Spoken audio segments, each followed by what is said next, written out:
お前、どんな権限があってこの席に座ってるんだよ。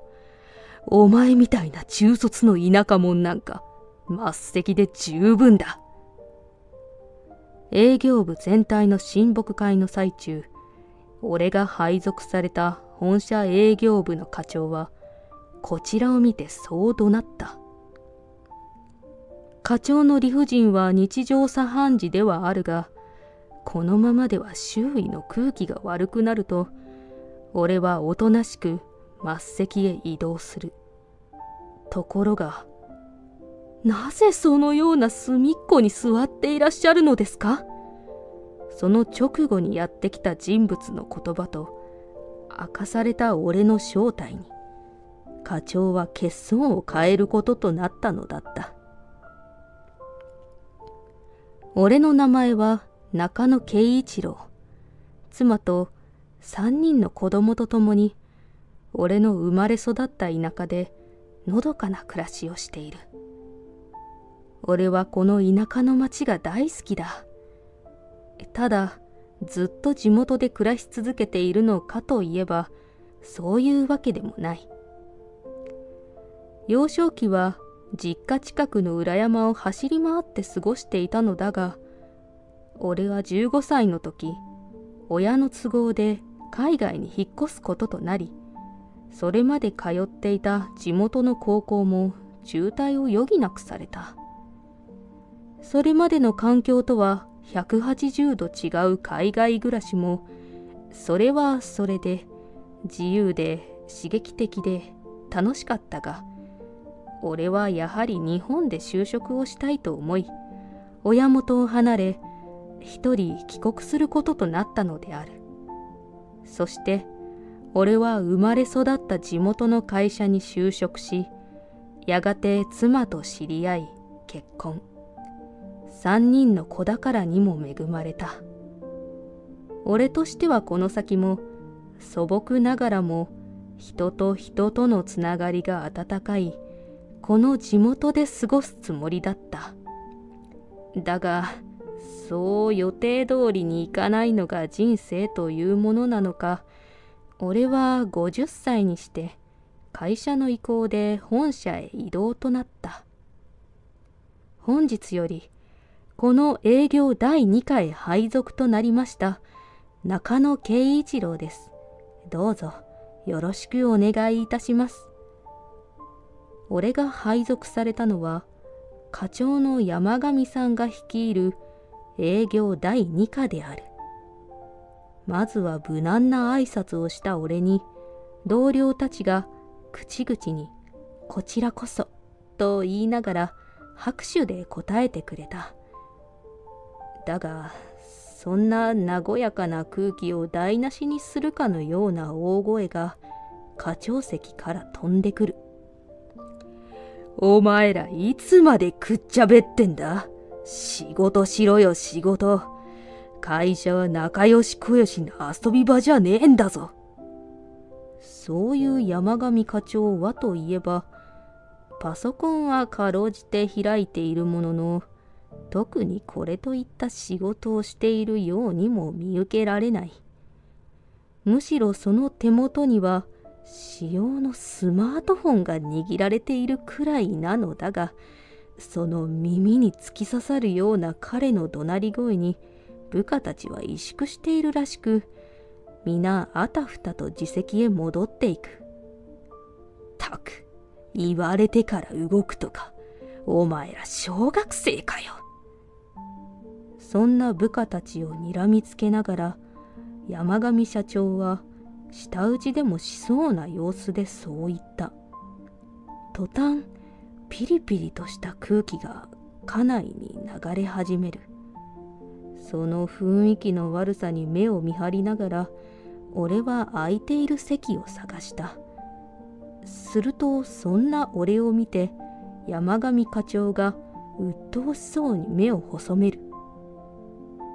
上の方からねじ込まれた異動だから、どんなに優秀な人間かと思ったら、お前高校中退して中卒らしいな。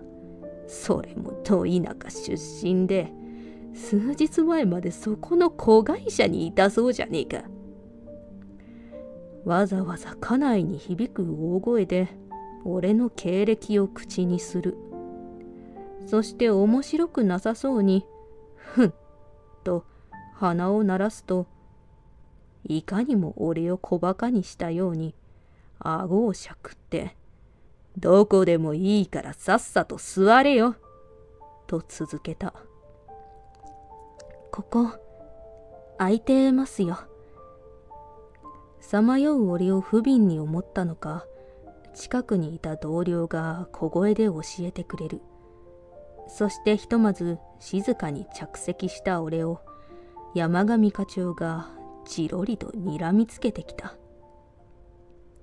田舎者はやっぱり要領も悪いんだな。いいか、ここは大卒のエリートが集まる精鋭部署だ。本来ならお前みたいな中卒の田舎者が入れる場所じゃねえんだよ。おとなしく雑用でもしておけ。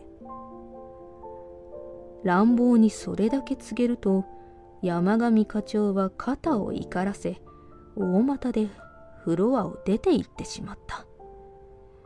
その後ろ姿を見やりながら、俺は先ほど声をかけてくれた同僚に礼を伝える。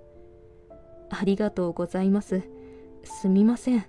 勝手がわからなくて。そう言って眉を下げる俺に、同僚はわずかに苦笑した。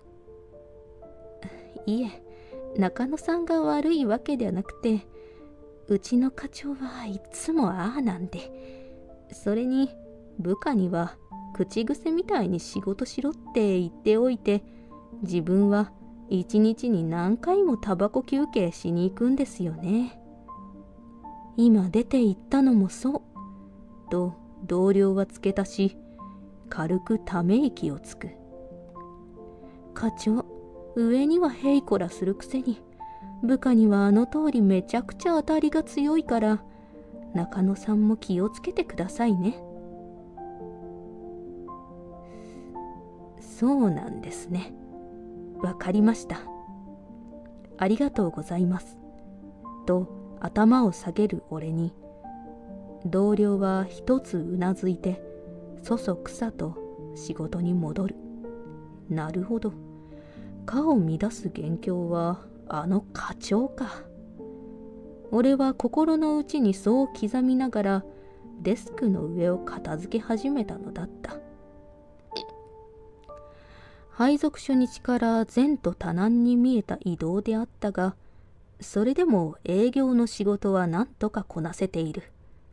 子会社にいた時も営業経験はあったし、顧客のニーズを探ったり、家内外とコミュニケーションを取ったりという仕事は割合、俺の得意の分野であった。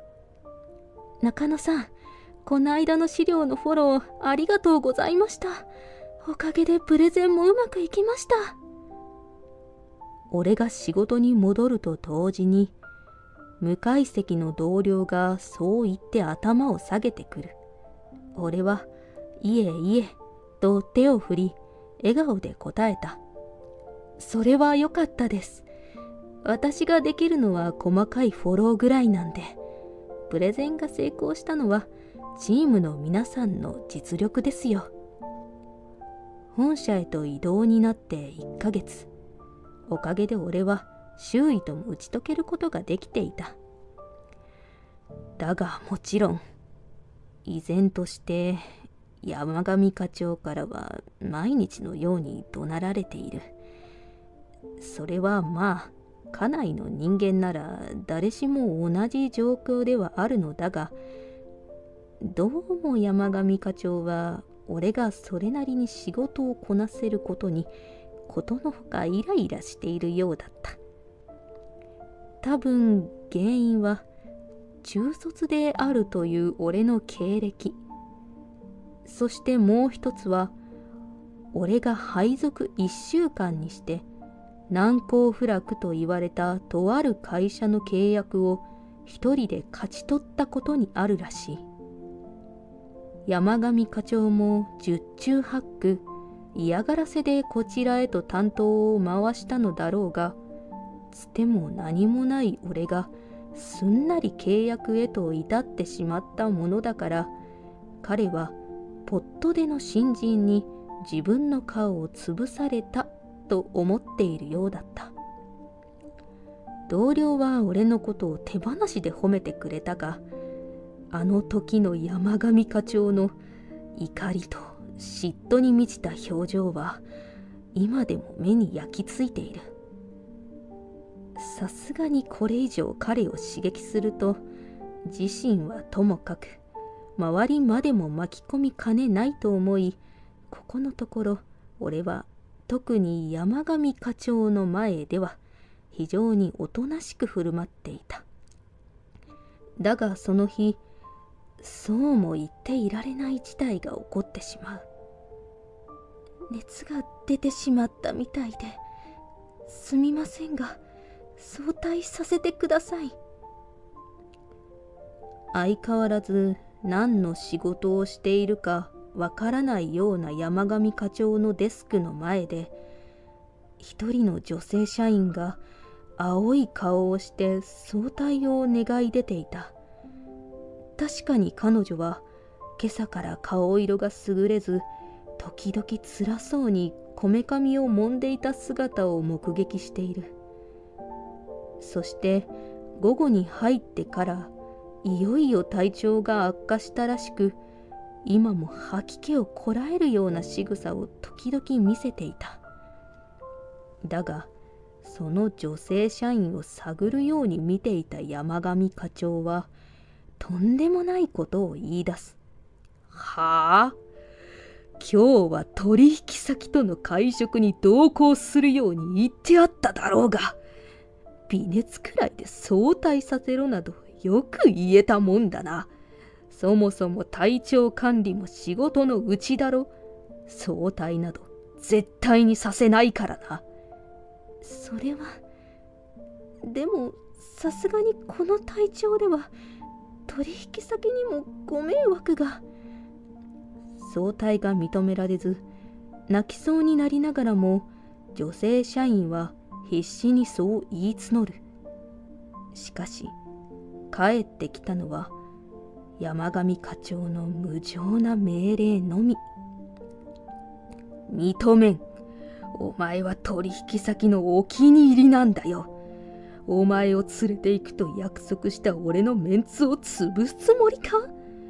どうせお前なんてニコニコ笑って酌しているだけだろうが、口答えすんな。同僚たちが眉を潜め、成り行きを見守っている。だがあまりにも横暴なその物言いに俺はたまらず割って入ってしまった。山上課長、それはいくらなんでも理不尽です。彼女こんなにひどい顔色じゃないですか。それに勤務時間外の接待にまで同行させようとするなんて。するとその時、立ちっぱなしだった女性社員がとうとうめまいを起こしたようにふらつきうずくまる。慌てて彼女の体を支えた同僚に、ひとまず医務室へと俺はお願いした。同僚も山上課長の前から彼女の姿を隠すようにして彼女を連れてフロアを出ていく。おい、勝手に動くな、戻れ。その背中に向かってしばし怒鳴っていた山上課長だったが、やがて矛先は口を挟んだ俺へと向いた。中卒の田舎者が立場もわきまえずにしゃしゃり出てくるとはどういう了見だ。お前がそのつもりなら俺にも考えがある。顔を真っ赤にさせ、血走った目でギラギラと俺を睨みつける。そして俺はそれ以降完全に彼のターゲットとされてしまうのだった。中野さん、手伝いますよ。デスクに積まれた書類の山と格闘していた俺、果実に体調を崩した九段の女性社員が申し訳なさそうに声をかけてくる。彼女は山上課長からかばったことを痛く感謝してくれていて、何かとこうして気にかけてくれる。だがそれには首を振り、俺は苦笑した。いや、大丈夫ですよ。これ急ぎでもないですし。でも課長が明日までにって。この書類の山を積んだのは何を隠そう山上課長だ。わざわざ就業時間目前を見計らってくるのがいかにも彼らしい嫌がらせである。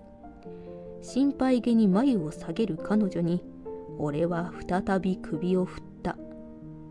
ほぼ書類整理みたいなものだし、手伝ってもらうような仕事ではないので。それに確か今日は下のお子さんの誕生日ですよね。どうぞ早く帰ってあげてください。そんな俺の言葉に彼女は根負けしたようにしてやがてうなずいた。無理はしないでくださいねという心遣いに礼を言い、俺はまた書類の山との格闘を始める。あの件以降、山上課長はこうした急ぎでもないただし膨大な量の雑用を俺に押し付けてくるようになった。仕事内容自体は簡単なのだが、何せこの量だ。それも山上課長はめちゃくちゃな締め切りまで設定してくるものだから、このところ俺は毎日深夜まで残業をしている。それにしてもと俺は書類をめくりながらため息をついた。山上課長の嫌がらせが俺にだけ向くのならまだいい。だがこのまま彼を放っておけば、いつかまた別の社員が俺と同じ目に遭うことだろう。どうしたものかと思案しながら、俺は押し付けられた雑用を黙々とこなすのだった。そんな日々がしばらく続いたある日、一課から三課まである営業部の全体の親睦会兼俺の歓迎会が行われることとなった。会場である会社近くの居酒屋には仕事を終えた者たちがちらほらと集まってきている。席は特に決まっていないと聞き、俺はたまたま空いていたテーブルへと腰を下ろした。だがその瞬間、誰よりも早く退社し、早速幹事に対してあれこれ注文をつけていた山上課長が俺へと怒鳴りつけたのである。お前、どんな権限があってその席に座っているんだ。そこは後からいらっしゃる部長のための席だぞ。俺はわずかに目を見張り、席は決まっていないのではと思わず声を上げた。だが俺の返答を聞いた山上課長は鬼のような顔をしてさらに口から泡を飛ばす。これだから中卒の田舎者は雑用しかできんくせに、こういう時ばっかり一丁前に反論してくるんだから、呆れて物も言えんわ。お前みたいなのは末席で十分だ。居酒屋に響き渡るようなそれに、集まってきていた社員や料理を運んでいた店員までもが驚いて立ちすくんでいる。しんとしてしまったその場の空気を察した俺は静かに答えた。それは失礼しました。俺はそれ以上何も言わず、指し示された末席へと移動する。眼前に山積みされた皿などを店員が気を使ってどけてくれている。それに礼を伝える俺の姿を一別し、山上課長はこれ見よがしにため息をつくと、また何事かの文句をつけに幹事のもとへと戻っていった。しばらくして親睦会が始まった。また遅れて営業部長と、それから社長の代理として社長秘書が居酒屋に顔を出す。これは部長、それに秘書さんまで、お忙しい中本当にありがとうございます。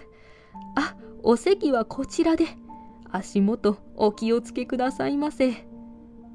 二人の姿に山上課長が誰よりも早く立ち上がっては何くれとまとわりついた。その煩わしいほどの低姿勢に部長も代理の秘書も困惑顔である。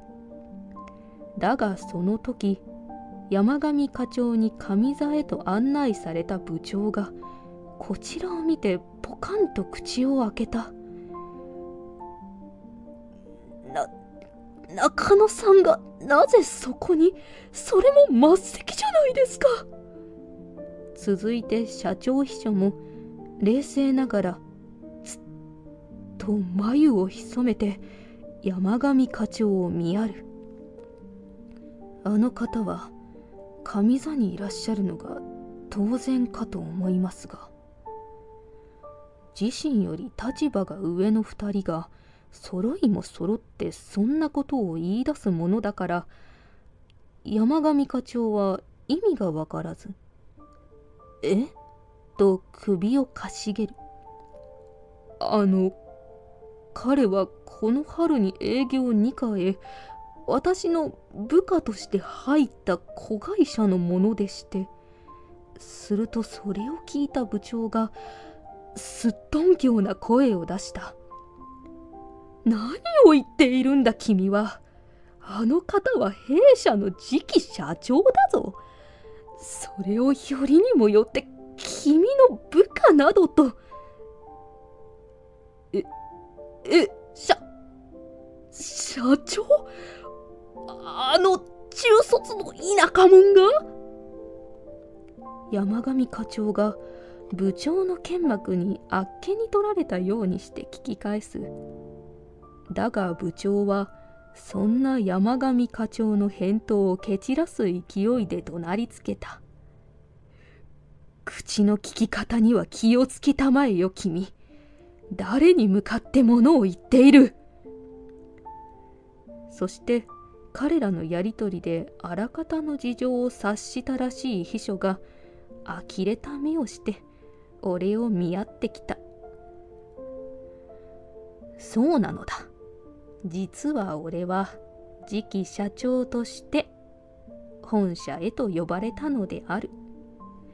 現社長とは俺が地元の子会社へ就職した頃からの知り合いで、その縁でこれまでも再三自身の後を任せたいと言われていたのだが、田舎暮らしを気に入っていた俺は今までのらりくらりとその提案を交わしていた。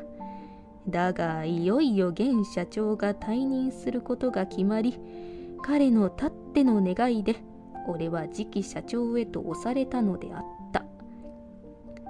だがその前に俺はありのままの会社や社員の姿を見たいと思い、現社長に平社員としてしばらく働けるよう便宜を図ってくれと申し出ていた。そして数ある部署の中で最近富に業績不振であり、かつ離職率も高いとデータにあった営業第2課を配属先に希望したのである。ちなみにそのことは現社長と俺だけの秘密であったため、たとえ役員であっても他の社員には一切知らせていない。だから俺の姿を見た営業部長が血相を変えたのも無理からぬ話なのだが、しかし部長に怒鳴りつけられた山上課長は半信半疑といった様子で顔をしかめている。失礼ですが、どなたかとお間違えでは。いえ、中野くんは中卒で、しかも今までど田舎の子会社にいた社員ですよ。いくらなんでもそんな人間が本社の社長だなんて。部長は冗談もお得意ですね。ははは。と乾いた笑みを浮かべる。だがそんな彼に今度は社長秘書が間髪入れずに返答した。次期社長は親御さんの都合で15歳で海外へと渡られました。またそちらで修士課程まで収められ、MBA も取得済みです。さらに英語、日本語、それから中国語の3カ国語に堪能でいらっしゃり、そこら辺で勘弁してください。止めなければ延々と続きそうな秘書の語り口に、俺は思わず声をかける。そう、俺は日本でこそ中卒であるが、海外では大学まで通った。また、現社長の再三の誘いに乗らなかったのは、俺自身が田舎暮らしを気に入っていたのもあるが、大半は子育てのためでもあったのだ。俺の地元は田舎ではあるが、子育て支援や環境が整っており、おかげで子供たちものびのびと健やかに育ってくれた。そしてこの春、下の子が大学に入ったのをきっかけに、子育ても一段落したと、俺は現社長の話を受けることにしたのである。そんなバカな。まさかの展開に周囲がざわめく中、山上課長だけはど気色の顔をしてへなへなとその場に座り込んでいる。山上くん、どうやら君にはいろいろ聞かなければいけないようだね。幸い私もこの後は時間があるんだ。ゆっくりと話し合おうか。営業部長はそう言って座り込んだ山上の腕をつかんで立たせると、俺に黙礼をしてその場を去っていく。また秘書は、私は次期社長である中野さんに事情をお伺いしたいですわとにっこり笑い、その笑顔のまま俺をタクシーへと促したのだった。その後、親睦会は俺たちの話で大いに盛り上がったらしい。結局、部長直々に事実確認をされた山上課長は、二課の面々からの告発もあり、早々に降格。それこそど田舎の地方の子会社へ異動となった。そして俺は現社長と一緒に秘書にこってり絞られた後、社長へと就任した。そして今日、これから全社員に向けてモニター画面を通して就任挨拶を述べるところである。秘書の旧サインを確認し、俺は椅子前を正して口を開いた。この度、弊社の代表取締役社長へ就任しました中野圭一郎です。私は地方の子会社で長年勤務しておりました。そこで得た学びは、会社は人があってこそということです。俺は画面越しに自身の思いをしっかりと声に乗せる。学歴を重視せず、個々の能力を生かし、のびのびとした風通しのいい職場環境を作っていけるよう、私は最大限努力いたします。これからも私と共にこの会社を守り立てていってください。画面の前の全社員へどうかこの思いが届きますようにと願いながら、俺は深く頭を下げたのだった。